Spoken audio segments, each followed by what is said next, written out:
1563년도에 헌안설원이 태어나죠. 헌안설원이 태어났는데 헌안설원은 상당히 미모도 있었고 또 아름다웠고 그리고 집안의 사랑을 독차지했는데 단순하게 배려를 해주는 신사임당은 상당히 배려받고 집안에서 딸만 있는데 금과 옥조를 컸는데 여기는 사상 자체가 양성평등, 양성교육이 집 자체에서 이루어진 게 바로 헌안설원의 가문입니다.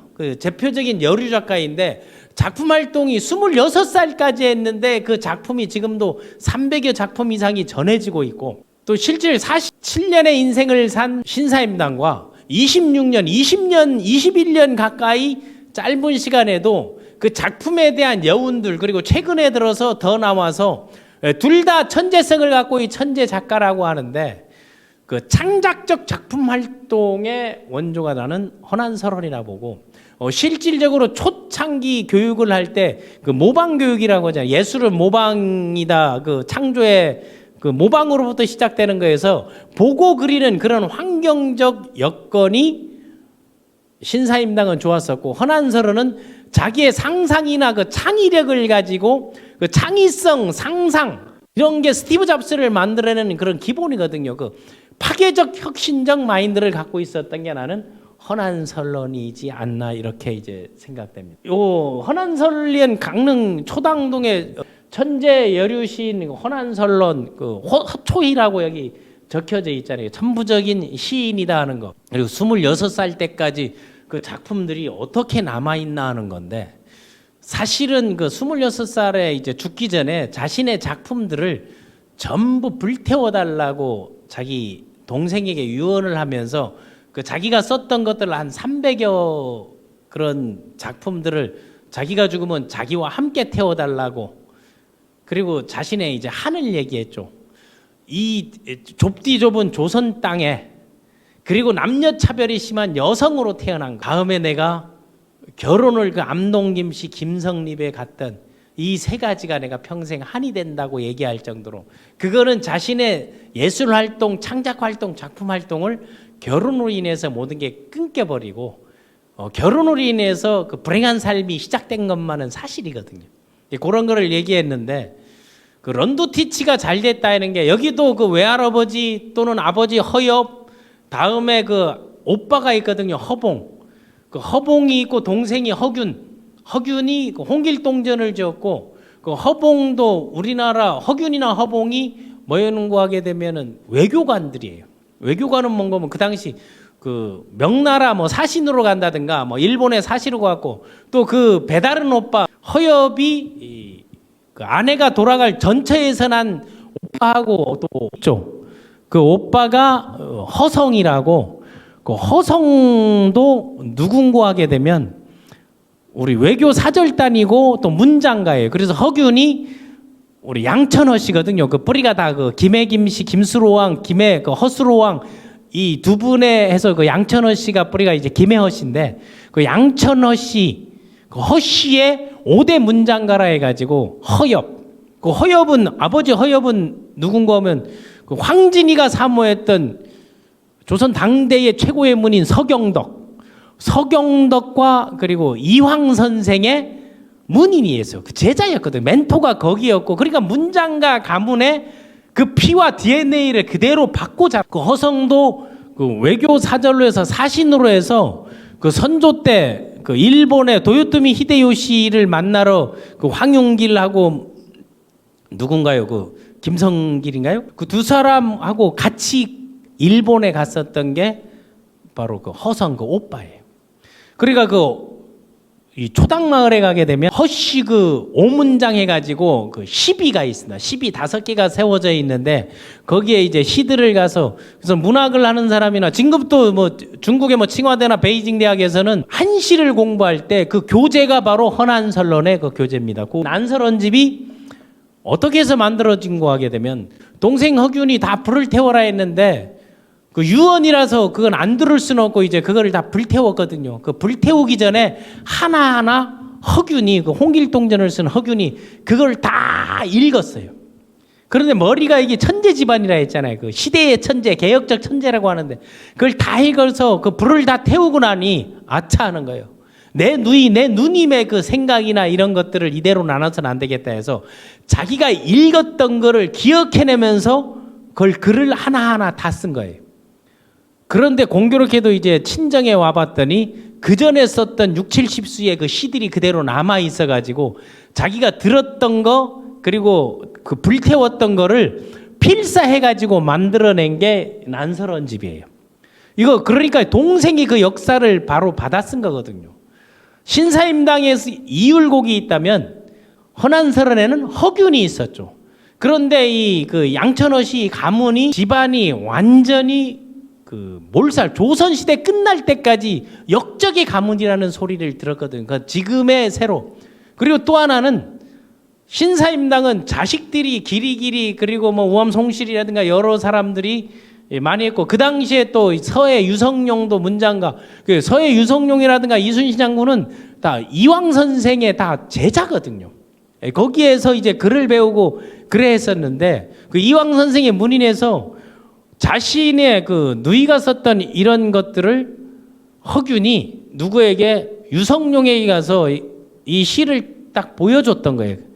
그 어린 때 한시를 썼다는 게 한시는 한자를 모르면 못 쓰잖아요.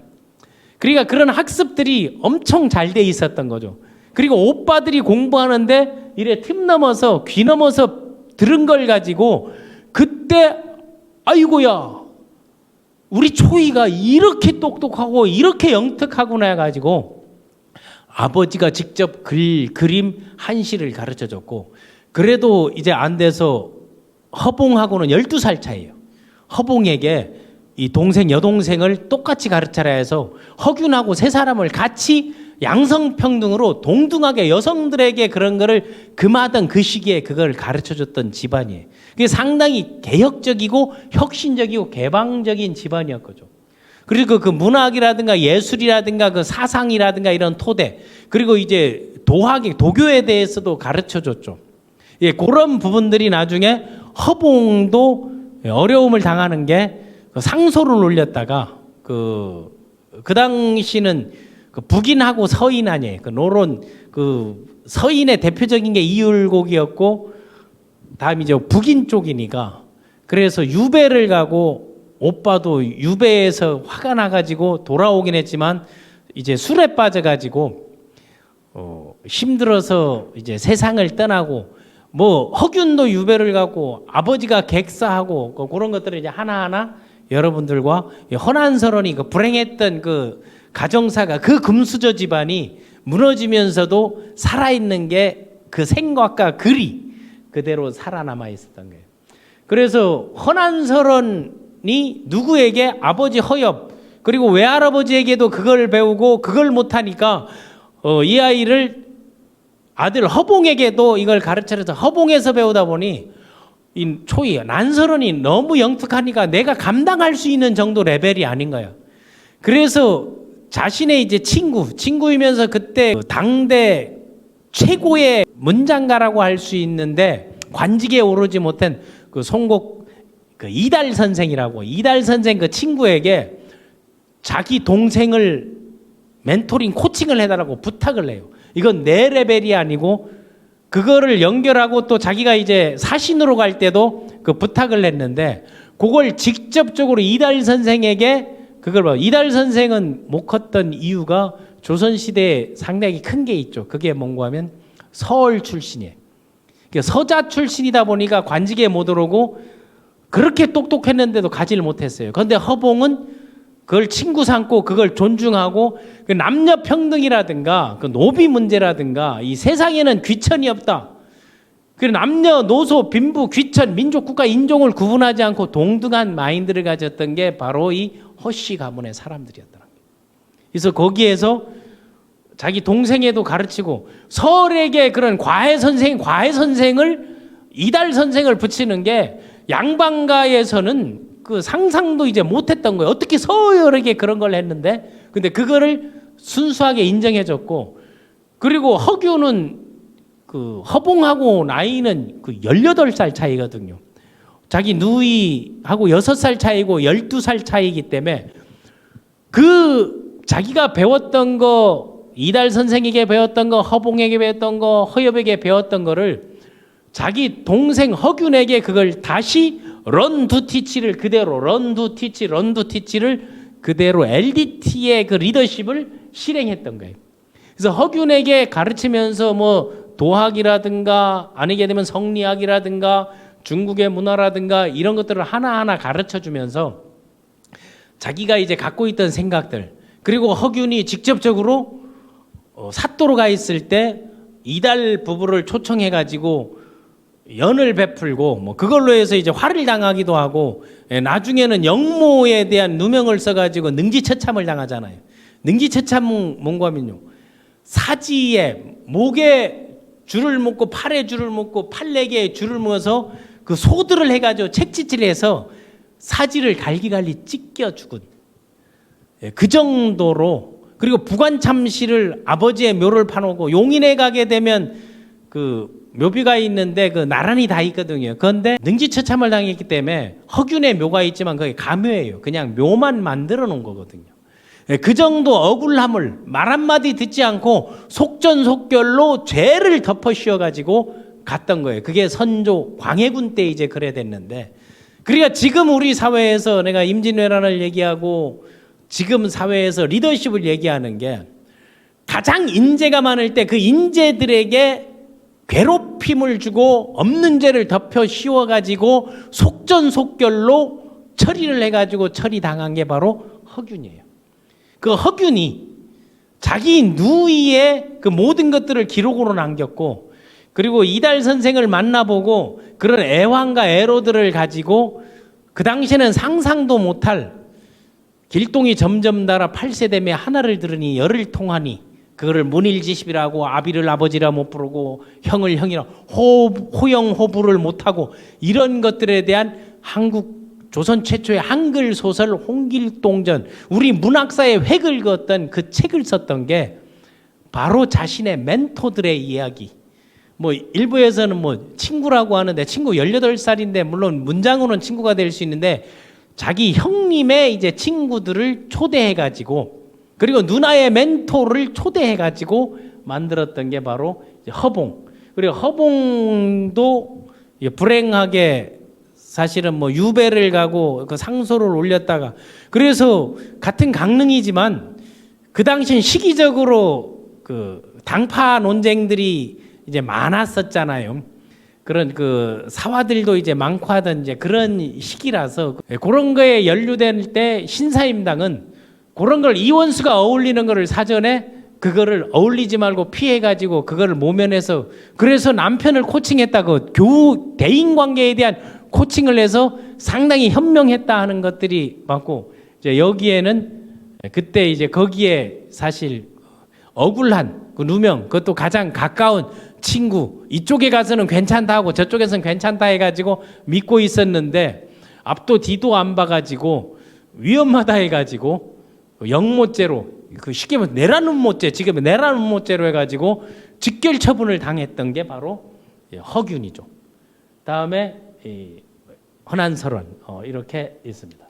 초당동에 가게 되면 생가가 있거든요. 요 생가는 이제 담으로 인수했던 걸 이제 강릉 문화조로 했는데, 여기에 보게 되면 영정하고 그 작품들이 그대로 있습니다. 그래서 저쪽 그 밑에 있는 그 하얀 옷 입은 그 소녀, 오래된 소녀 있는데 저기 있죠. 이제 거기가 바로 그 기념관이거든요. 그 기념관에 가서 한 번만 가서 둘러봐더라도, 뭐 아산 현충사를 간다든가 여러분들에게 그 저자들 작가들이 있던 데를 내가 자꾸 힐링하고 워킹하고 답사하고 여행하고 리너는 그런 마음의 여유가 있어야 된다는 게, 거기 에서 그거를 하나하나 돌면서 그 내용만 읽어도 우리 리더십을 별달리 학습하지 않아도 한 사람의 삶을 라이프 플레잉을 보는 것도 나는 괜찮다고 봅니다.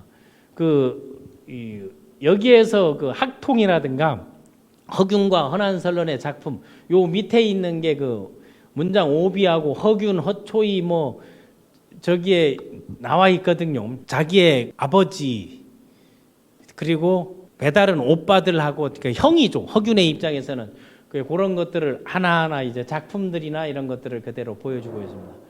그리고 저기에 보게 되면 그 학습했던 거를 밀랍으로 만들어 놓은 것도 있고, 또 여기에 가게 되면 그 초이 전통차 문화원이라는 게 있거든요. 사람들이 쉬기도 하고, 지금 코로나 때문에 이제 문을 닫아놨는데 그 전통차 학습도 하고, 여기에서 또 그 문화 행사들도 합니다. 저기 가면 또 허초이의 그 동상도 있고, 이런 것들하고 홍길동전이 어떻게 나왔는지 이런 것들도 이런 보고, 그 난설원 문화재 해가지고 아름다운 휴머니스트 그 허난설원 문화재 이런 것들을 갖춰놓고 이제 작품의 세계에 보게 되면 저쪽에 그 직접적인 필체가 있고, 그 허난설원이 이제 드러나기 시작한 게 우리로 치면 초등학교 1학년이죠.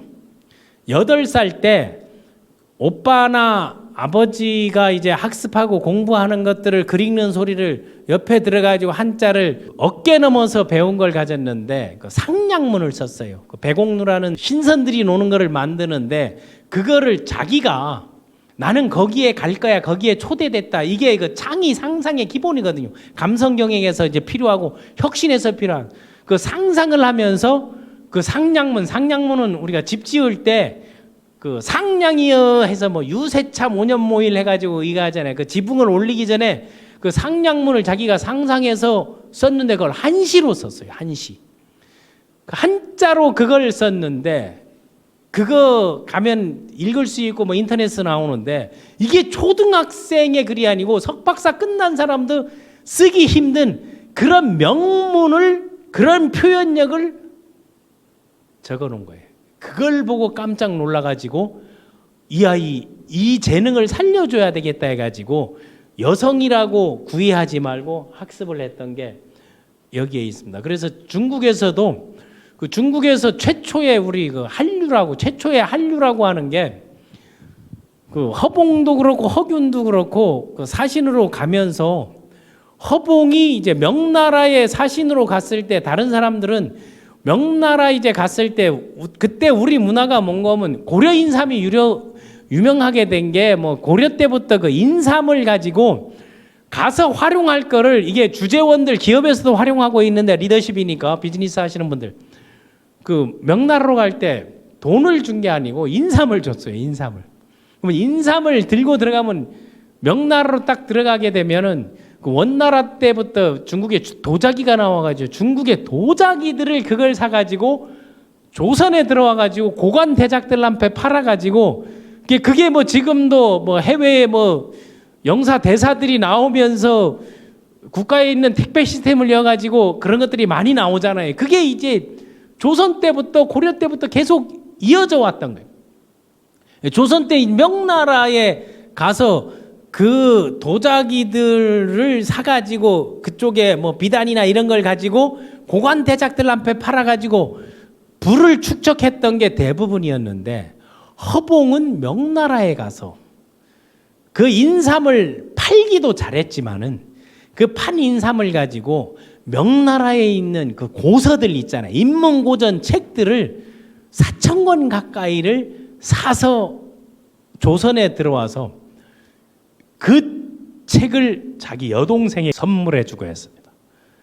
거기에는 뭐 두보라든가 이런 200의 이런 시들을 선물하고, 그걸 보면서 하나하나 이제 글을 쓰고 그 상상, 그 책 거기에 역사서나 이런 것들을 보니까 뭐 삼국지로부터 시작해가지고 거기에 나오는 게 그 상황들을 전해 듣고 그거에 맞는 시들을 쓴 게, 그 시들을 딱 봤더니 이거는 여자아이가 쓴 시가 아니고 아주 개혁적인 남성의 필발 글체를 가지고 글을 썼다는 거예요. 그리고 가보지도 않고 그런 해안들이 뛰어나서 그런 세상을 보는 관점, 프레임이 상당히 탁월했던 거고, 그 자신의 그림에 보게 되면 저기 빨간 옷 입은 게 보이잖아요. 빨간 옷 입은 게 자기 자신의 꿈꾸던 거를 그 그림에 여성들을 동등하게 그 안에 넣었던, 조선 후기에 와가지고 뭐 목욕하는 여성 이런 것들이 나왔는데 그 당시에 금기시대에 있던 것들을 실질적으로 시행했던 게 허난설원입니다. 그래서 허난설원에 26살 때 가기 전에 아버지가 경상도 관찰사로 이제 발령받으니까, 관찰사라는 거는 임진왜란 때 그 전라관 관찰사가 그 이광이었잖아요. 그 용인전투에서 패배한 그 산하가 이순신이었잖아요. 그 경상도 관찰사였으니까 상당히 그 금수저 가문에서 그걸 이동받고 부임지로 가려고 이제 집으로 돌아오는 길에 이제 객사를 당합니다. 그 객사를 당해가지고 1년도 안 돼가지고 그때 이제 역병이 돌았는데 딸이 죽고 아들이 죽어요. 그 결혼을 해가지고 그 결혼을 그 15살이라 하는데 그 만으로 14살에 결혼을 하는데 얼마나 그 영특하고 이제 똑똑하고 상상이 풍부했는가 하게 되면 혼사가 오가니까 그 아들에게 허봉에게 그 처갓집에서 이런 것들을 이제 주고받잖아요.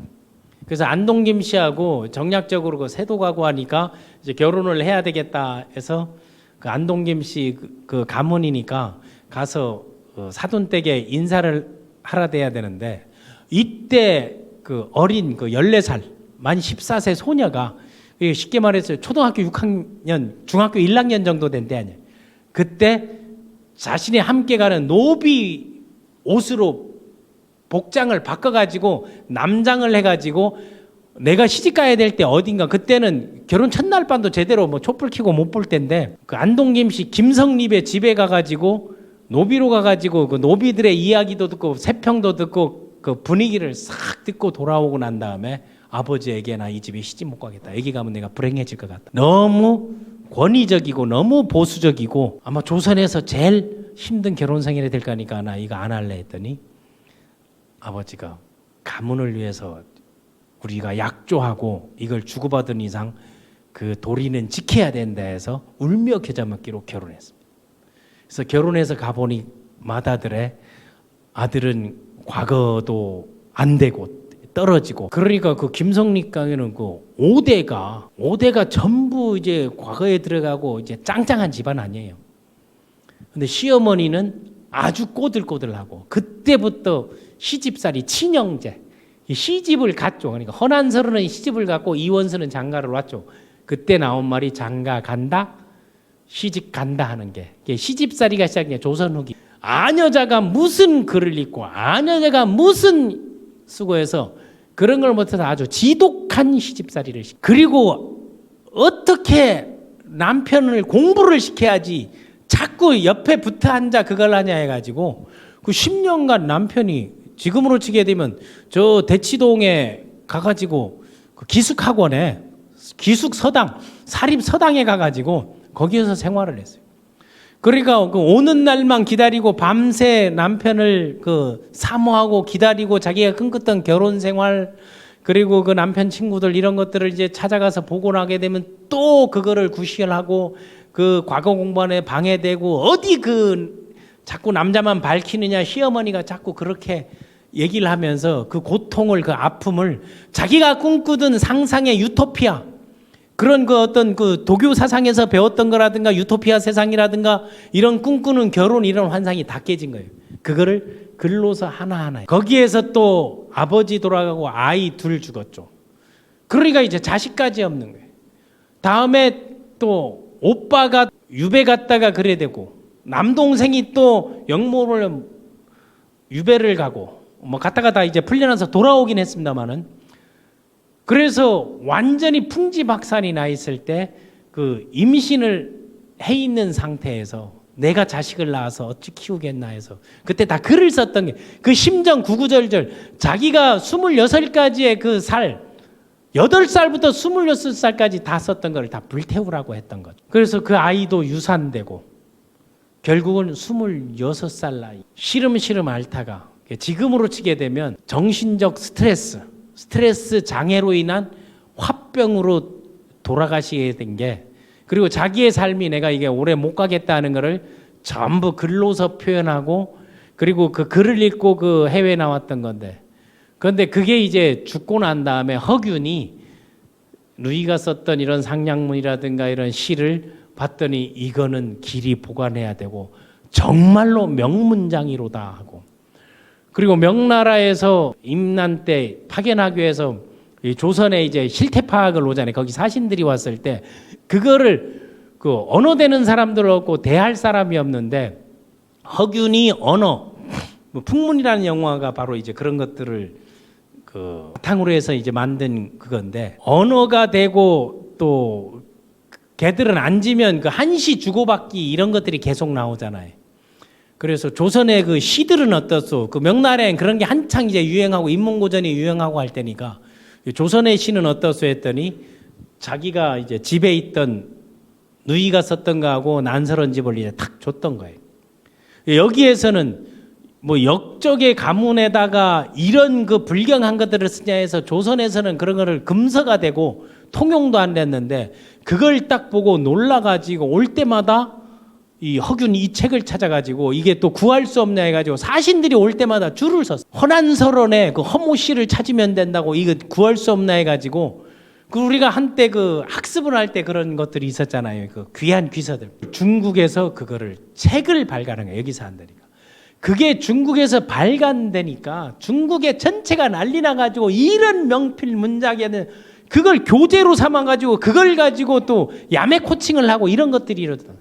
그래서 중국에 한때 그때 종이값이 오를 정도로 그걸 만들어낸다고.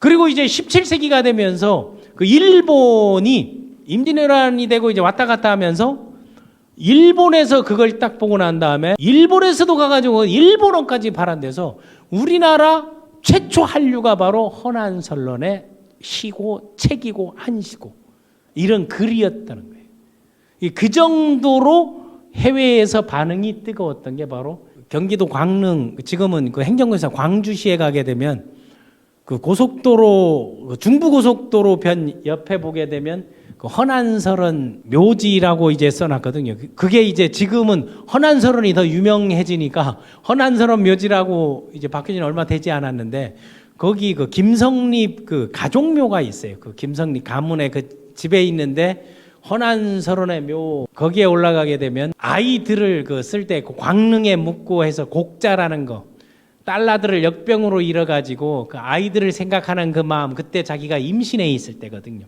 그 임신해 있을 때 그 곡자 그 시 묘바가 있습니다. 그거를 읽어보게 되면 정말 눈물이 납니다. 그리고 작은 무덤 2개가 있고 허난설원이 이제 글로 이제 나중에 이장을 해와서 거기에 그 가족묘에 같이 묶여 있는 게 바로 허난설원입니다. 그래서 조선 시대의 불평등, 뭐 지금도 완벽하게 우리가 개화되고 열려 있다고는 볼 수 없지만은 조선 시대의 문화 중에 우리가 없애야 될 문화, 이게 바로 이거 칠거지약 이런 문화죠. 그래서 그때는 칠출이라 했죠. 조선 시대는 재혼, 고려 때부터 재혼이 있었어요. 이혼도 있었거든요. 옛날부터. 그 이혼을 그때는 이혼이라 표현하지 않고 소방 맞았다고 했죠. 소방 맞아서, 소방 맞았다는, 소방 맞는 조건이 이게 관아에 가게 되면 이게 딱 그 이혼 그 판결을 내려주는 게 칠출에 해당되게 되면 판결이 해당됐어요.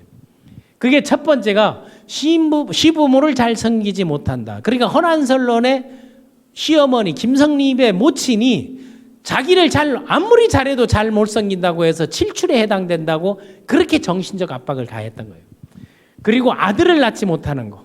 아들을 낳지 못하는 거는 아이가 낳는데 아이가 일찍 죽으니까 이제는 못 낳은 걸로 여기에도 해당된다고 여러 가지 요구하면서 또 과거 공부해야 되니까 가까이 가지 마라 하고 하늘을 봐야 별을 딸 건데 그런 것들을 너무 솔직하게 표현해놨죠. 또 하나 허균도 그런 그 솔직하게 표현해서 뭐 유배가고 이제 관직에서 박탈당하고 하는데 그런 그 옛날엔 그 기생들의 문화가 있어. 그 기생들 문화가 있으면은 그 관할을 이동할 때 같이 그런 그 같이 이동할 때 그런 문화들을 중인이나 천민들이 놔도는 지금 말하게 되면 뭐 현대로 보게 되면 마광수의 나는 야한 여자가 좋다 이런 글처럼 그런 것들은 아주 정밀하게 상세하게 묘사를 해놓으니까 몰래 읽기는 양반들이 몰래 읽으면서 그래 즐기면서 겉으로는 불경하다 해서 그렇게 모함을 하고 힘들게 했던 그런 게 있죠. 마찬가지 그 집안의 가풍이 개방적이고 이런 거에 대한 구애를 바치고 생각을 그대로 표현의 자유를 인정했던 가문이라고 볼 수 있죠. 그런 걸 쓰니까 허난설론을 아주 매도하는 경우들은 그런 거였죠. 다음에 그걸 뭐라고? 부정한 행위라고. 혼자서 부정하게 여러분 그 뭐 상상에 맡기겠습니다. 그리고 그 남편을 그리는 거를 마치 이제 질투하는 것처럼 이런 고부간의 갈등에서 나오는 거. 뭐 나병이나 간질 등의 뭐 유전병은 없었습니다만 세네 가지를 칠출에 해당된다고 해서 상당히 볼 때마다 그런 그 어려움을 그건 우리가 상상으로 그 역사 속에서 기록들로 이제 알아볼 수 있는 거. 또 말이 많은 것도 그 말이 많은 거라든가 이런 것들을 보게 되면 신사임당에 들이대게 되면 거기도 이제 많이 이제 걸리는 게 되는 거거든요. 또 하나 이제 도적질을 하거나 뭘 훔치거나 이런 걸 보는 것들을 이걸 칠출이라 해서 여기에 칠출에 해당되게 되면 소박 맞는다는 게 쉽게 말해서 이혼이 가능하다는 게 단지 거기에 단서 조항이 그 삼불거라 해가지고 세 가지는 이렇다 하더라도 이혼이 안 된다 소박 맞지 못한다 했던 게 첫 번째가 함께 시부모 3년상을 부부가 함께 치른 사람은 아무리 그거 해도 그건 안 된다는 거예요. 이게 두 번째가 뭔가 하면 시집 볼 때는 가난했었는데 재산이 시집 오고 난 다음에 늘으면은 좋은 사람이 들어와서 힘들어졌다는 거예요. 그러니까 벼락부자가 된 경우도 이거는 이혼이 안 된다 했고, 다음에 시집이 친정이 뭐 몰락하거나 다 망해가지고 돌아갈 집이 없으면 이것도 안 된다. 그래서 삼불가와 이제 칠거지약 칠출이 조선시대의 불평등 문화 중에 하나였죠. 여성들이 얼마나 이런 척박한 환경에서 컸습니까? 지금 여성 리더십이 상당히 필요하고 여성의 리더십을 가지고 세상을 바꿀 수 있는 그런 여건들이 있잖아요. 여성의 창의력, 상상력 이런 걸 보면 역사 속에서도 충분히 찾을 수 있는 건데, 그러니까 주변에 여러분 여성들을 밥이나 하고 소뚜껑이나 잡는 게 아니고 사회적 활동을 통해서 시너지를 발휘하는 게 난 중요하다고 보는 거예요. 허난설원이 결혼을 하지 않았더라면 인류 역사의 획을 긋는 그러한 수많은 작품들과 그리고 수많은 그 선견지명 그리고 그 문학적 가치 그리고 여성들이 사회 진출 이런 거를 훨씬 앞당기지 않았나 하는 생각입니다. 그래서 뭐 요즘은 이런 것들이 이제 많이 나오는데 허난설원과 신사임당에 대해서 우리가 한번 시간을 갖고 그 시간을 갖는 게 안 되면 여러분 강릉 오죽헌이나 그 초당 생가를 한번 보면서 거기에 있는 내용들을 다 보지 못하면 사진을 찍고 그 사진을 찍고 하나의 라이프로그로 기록하다 보면 우리 삶 속에서 우리 역사 속에서 위대한 여성 리더들이 많구나 하는 거예요. 그래서 36강부터 여성 리더들을 이제 시리즈로 해서 다음 38강도 여성 리더 한 분을 선정해서 뭐 여러분들 많이 선정해 놨는데 같이 이어서 좀 여성들의 권익 그리고 여성들이 사회활동, 여성들이 창의성, 여성들이 그런 감성 마인드들이 이 사회를 부드럽고 개화적으로 만들 수 있는 게 아닌가. 조선 중기 16세기에 최고 여성 여류작가, 최고 리더 두 사람을 한번 비교를 해본다면 26살의 짧은 삶, 뭐 47살까지 그리고 남편 이원수가 장가 왔다는 거 신사임당 그리고 남편 김선혁의 시집간 허난설원 다음에 남편에게 당당하고 할 말을 하고 문장으로 문서로 주고받을 정도로 돼 있던 다음 그 신사임당 그런 남편을 그립고 그 어려운 그 여필 종부해야만 했던 그 짧은 시간에 시어머니에게 불편하고 자식들 죽고 하나의 유산하는 그런 거에서 그 어느 누구에게도 못해서 오직 하면 허봉이 자기 동생을 만나가지고 선물을 했던 게 붓을 선물했어요. 그건 뭐겠어요? 시댁에서 모든 걸 다 그런 활동들을 못하게 했었고 그리고 또 한 가지 보게 되면 여성배려 금과옥조로 해가지고 환경이 좋아서 볼 게 많아서 안견의 그림을 그대로 똑같이 진본에 가까울 정도로 그런 섬세함 디테일을 발휘한 만큼 허난설원은 자기 상상으로 상냥문 그 배곡루 상냥문을 그거를 쓰는 걸 본다면 정말 초기에 창작 활동을 했고 저기는 모방 활동을 통해서 창작으로 이어지고 뭐 결과적으로는 다 훌륭한 작품입니다만은 그래서 남녀평등 양성교육을 집안에서부터 이루어져 왔던 거고 최초 이제 한류시원 중국과 일본에 됐었고 그 창작 활동의 환경을 조성하고 처음부터 그런 거에 대한 배려 딸 5명 그 딸바보의 그 아빠의 그 배려와 아버지 그 신용화 그리고 어머니 그런 것들의 자녀에게 그런 가정교육의 토대들이 아주 원만하게 이루어지고 특히 자식 농사에 성공해서 후손들까지 길이 빛냈는데 여기는 자식이 없잖아요. 사회 참여 개혁적 성향이잖아요. 그러니까 반대 급부들 안티가 있었다는 거하고 남편 이원수는 이제 객기를 부르면서 하지 말라는 걸 곤주 부리듯 객기 부리듯 첩을 들이지 말라 해서 그래서 어린 때 이율고기가 15살인가 어머니가 돌아갔을 때 절에 들어가고 그거는 제가 보기에는 신사임당도 나중에 힘들어가지고 절에 이제 들어가가지고 남편이 하도 속을 썩여가지고 그런 경우 뭐 요양차 갔다는 설도 있고 여러 가지가 있습니다만은 그런 남편에게 제발 자식은 8이나 되니 재혼하지 말고 이런 것들을 이제 부탁까지 했는데 말과 글을 표현했고 이제 몸으로 표현했고 그리고 남편에게도 이제 당당한 그런 대등한 부부를 했고 여기는 생각을 글로만 표현하고 그림으로만 표현할 수 있었다는 게 그런 환경에서 특히 더 심한 거는 그 남편 친구들이 그 마누라만도 못한 놈 해서 많이 놀려가지고 열등감이 사로잡혔죠. 왜? 그 한학 한시들을 공부했기 때문에 남편이 그 고통스러운 거 힘들어하는 걸 보니까 여기는 너무 잘하는 거예요. 그러니까 며느리가 그러고 하니까 똑똑한 며느리 들어오면 기뻐해야 되는데 그거를 남편의 길을 꺾는다고 해가지고 그런 것들을 세웠다는 게 이 두 사람을 비교해 보면 바로 그런 것입니다. 그래서 LDT 리더십에서 LDT 리더십은 끊임없이 배운다. 끊임없이 배운다는 헌안설론이든 신사임당이든 이 동일하고 그리고 거침없이 행동하는 거. 거침없이 행동하는 게 한 사람은 말과 글과 몸으로 다 했고 한 사람은 이제 글로써 그림으로써 표현할 수 있는 걸 그것도 이제 일종의 행동 가르치는 사람들은 글을 쓰는 사람들은 글이 행동이기 때문에 거침없이 행동했고 그리고 반복하여 가르치고 했다는 것은 자식 교육이나 동생 교육이나 이런 것들에 의해서 LDT 여성 리더로서 이제 손색이 없다는 거예요. 그리고 그 비전이나 미션에 대한 것을 글로 표현했지만 이게 그 지금의 세상에서 너무 힘들다 해서 자기의 흔적을 없애려는 노력을 했는데 결국 역사는 사필귀정. 앞으로 우리 역사에서 이런 위대한 여성 리더, LDT 리더들이 있다는 것은 우리가 자꾸 학습하고 공부하고 헌안설원의 시를 한번 읽어보는 거 그리고 그들의 유적지를 한번 찾아가 보는 거 그리고 그들이 생각과 그들의 자식 교육 방법 그리고 그들이 학습했던 방법 그들이 생각하는 노하우 이런 것들을 공부하는 게 우리 리더십 학습을 하는 이유이지 않나 싶습니다. 항상 LDT는 배움의 과정이 있다 그리고 행동의 과정이 있다 그리고 그 가르침이 직접 사람을 대서 멘토링 코칭을 하지 않더라도 역사 속에서 후세들에게 좋은 가르침과 교훈을 준다면 리더로서 이제 손색이 없습니다. 여러 가지 평가들이 나올 수는 있지만 우리가 조선 중기 16세기에 그때 인재들이 16세기에 엄청 많았잖아요. 뭐 이황, 뭐 이율곡, 뭐 서해 유성룡, 오리 이원익 선생, 뭐 김명원, 뭐 그때 다 있었던 거죠. 그때 그 신립 그 장군도 신용화 그 가문인 거예요.